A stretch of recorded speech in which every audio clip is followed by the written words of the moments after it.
Joining us now on Blitz is first-year head coach for the Lumpkin County Indians, Jeff Steele. Coach Steele, first of all, just really appreciate your time here on Blitz. I'm glad to do it, man. Glad to be with you.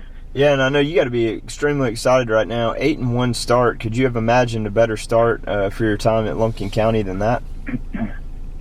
No, it's come together pretty well for us. Obviously, as a coach, you're never really satisfied, and you're always, cautiously optimistic about things. But for us to be 8-1 and me, my first year being here, I give credit to our kids for transforming the way they think and play. It's hard going from one coach to another coach sometimes, but overall they've done a great job with our philosophies and trying to implement those philosophies. Absolutely. And I have to ask, what was it about Lumpkin County that really drew you to this position? And when you came on board, I'm sure there was a lot of excitement there, but what were your realistic expectations for that first season? Well, what drew me to Lumpkin County is I met my wife here. The last 2 years I was still at Johnson, driving back and forth from here to Gainesville. So geographics was a big part of it. Plus, I loved the line again. I went to school here, played basketball at North Georgia back in the late 80s, early 90s, and just loved the area and the people here. And, I have a lot of contacts here, so it was good to get closer to home and back to my roots, I guess. And my expectations this year, to be honest with you, were to get my kids' minds in a different state. Like more mental toughness, being able to figure out, how to deal with things through tough times, and the expectations of winning. Yeah, and with the wins so far that you've accumulated, that's resulted in MaxPreps ranking you guys as number 3 in the state right now, which is pretty awesome. Have you guys even seen that yet, or was there a sense of shock when you saw it?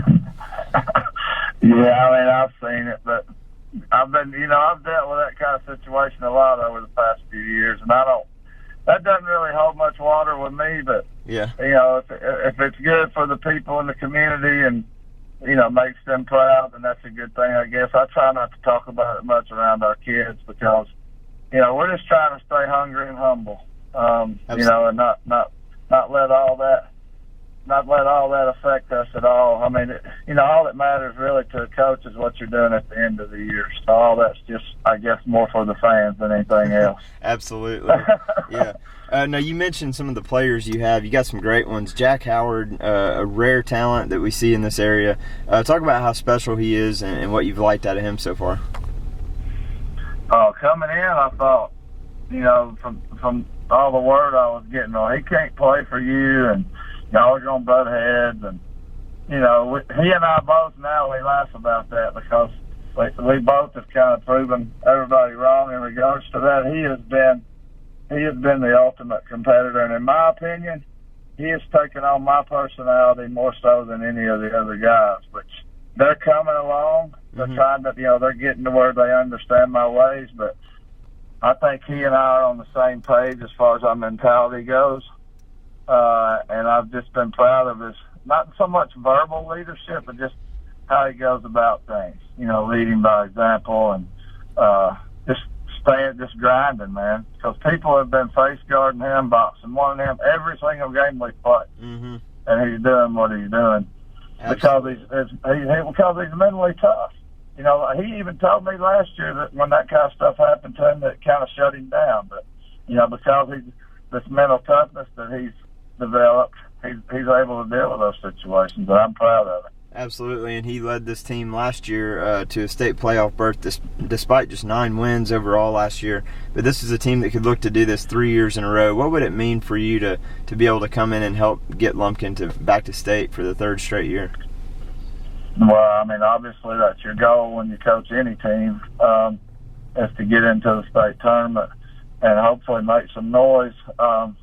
It would mean a lot because that's kind of what I expect. That's what I'm used to, and I tell my kids all the time, and I do use my past experiences like at Johnson with these kids because we played them.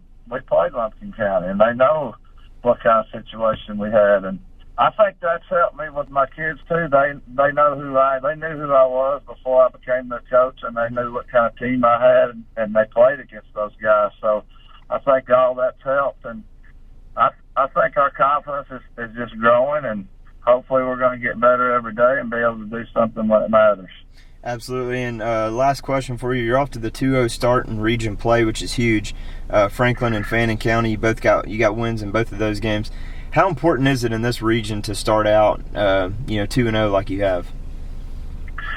Well, I mean, it's important to get every region win you can, and I've told my kids, not only are we 2-0, we're 2-0 on the road. So that in itself is a great start, and we got a tough place to go to tomorrow night. And I'm going to be coaching against one of my assistants I had last year, and it's going to be an interesting situation. It'll be a good game, I think, and hopefully we can go over there and keep doing what we're doing and getting better, like I said, each and every day. Well, we're definitely cheering for you guys, and hope to see you guys continue to have as much success the rest of the year as you've had so far. Congratulations on a great start, and look forward to seeing what you do the rest of the way. Yes, sir. I appreciate it. Thanks for having me.